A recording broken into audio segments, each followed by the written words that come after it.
One more to go then. Race number 11. The final on the programme is a Class 3 over the 1,600 metres, headed by Perfect to Play. Just had 2 starts so far. He's only beaten 1 home horse on each occasion. New Elegance was a 20-1 winner, 2 starts back. Razor Quest was a last start winner as well. Unicron Jewelry's on a hat-trick. But Agree, he's on a hat-trick as well. Went forward last time out. And Everest up in class.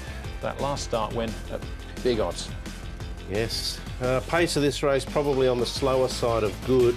Agree can potentially find the front, maybe Everest with the lightweight. Unicron Jewelry's an interesting one, drawn 12. He won't want to stay there, so I think he'll press on outside of the leader. That might inject a little bit more speed. There wasn't a lot of foreseeable pace. Unicron Jewelry is the one where we've seen this bit before with Eastern Express, but here, just to remind you of Unicron Jewelry, going well enough here, and he's on a hat-trick, this horse. He's a most improved horse this season. Won his last 2 as Unicron Jewelry. Lady First went really well at his last start as well. 2 even sectionals for him as he comes down. He's got a bit of barrier draw and he looks very well placed in this particular contest. His track work's been good leading into it as well. And Everest, he won pretty impressively a couple of starts ago, and Matthew Poon aboard has a claim, so he comes in with a very light weight. In fact, he won last start. He was withdrawn, wasn't he, on his last intended outing. Let's start with Fearless Fire. I mentioned Agree's on a hat-trick. Fearless Fire finished behind him last time. His chance is here with Umberto Rispoli. Umberto, in the last race, Fearless Fire, a horse that Paul Lally has made his horse to follow recently. Is the big man onto something with this one? Well, I always had the confidence on those horses. He comes with Hong Kong with a few ambition, and he's doing very well at the moment. He wasn't ready for his first couple of runs, and nothing wrong with him at the moment. He's improving in his track work. He's more mature. He looks more sharp, and we go ahead with the confidence. What about the last race? He had a lovely passage into the home straight, but there wasn't that final kick. It looked like it took him a long time to wind up. Exactly. He's a horse who deserves speed in the race.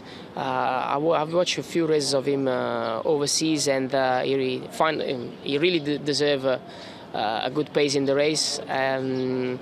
He looks much better. He looks more mature. He's good. We got a good draw, so we try to run him behind the speed with wishing that there is some speed in the race, and he might probably give me a nice kick. Well, there's Fearless Fire. We had a good look at Agree as well on the hat-trick. Unicron Jewelry, he's on a hat-trick as well. Back at the trials, though, here. How's he looking? Yeah, it's interesting. John Size has sent him to the trials and given him a trial over the 1,600 metres. He's won his last 2 races over this distance.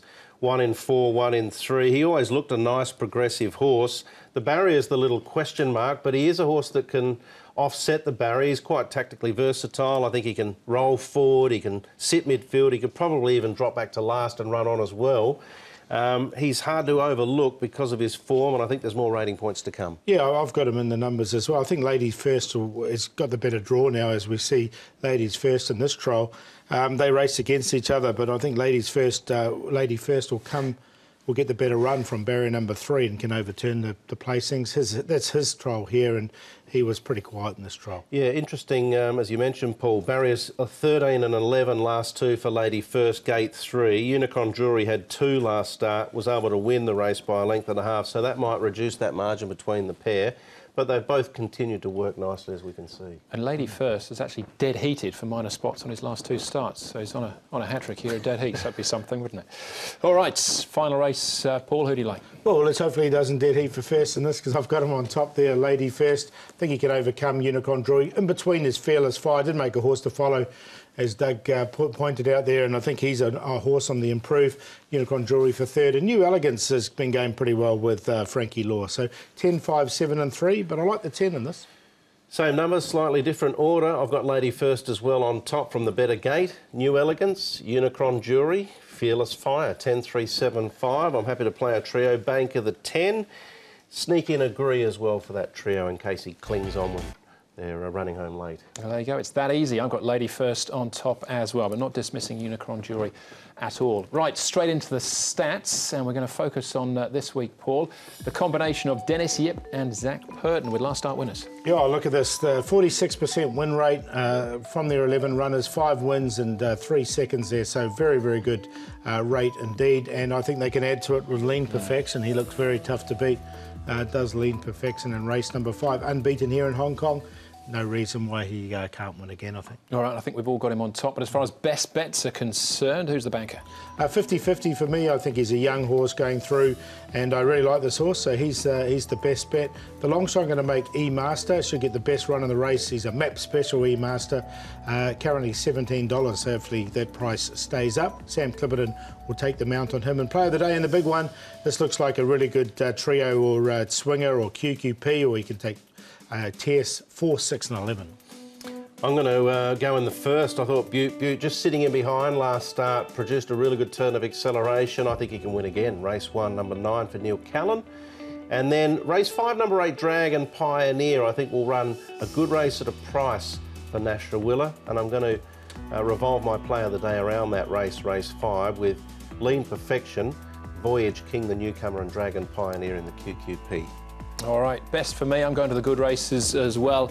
Werther for back-to-back Gold Cups here. Pakistan Star, it's great to have him back, of course, but a race-hard fit Werther is going to be very hard to topple here. So race 8, number 2, Werther for me as far as the best is concerned. Long shot, well, I'm going in the Queen Silver Jubilee Cup. Western Express, he was $25 when he looked before. Can't believe the price drops back to his favourite 1,400 metres. He's only been beaten twice over that trip, albeit at a lower level. National Willa in the saddle. And I'm with you, Paul, as far as beat the clock and 50-50 QQP. But Western Express, if he gets involved at decent odds, he's going to throw a fair bit of value in there as well. So 4, 6 and 7 for me in race number 9.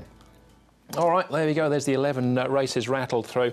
High-class meeting, though, and it's very hard not to be very excited about this. It is, Andrew, yeah. 12:30 start time, so it's an early beginning for the 11 race card, and no doubt Pakistan Star himself, I think, will draw an extra few thousand people to the track, Paul. Yeah, there'll be a few plushies there for sale, no doubt, with Pakistan Star, but look forward. Hopefully everything goes right for him.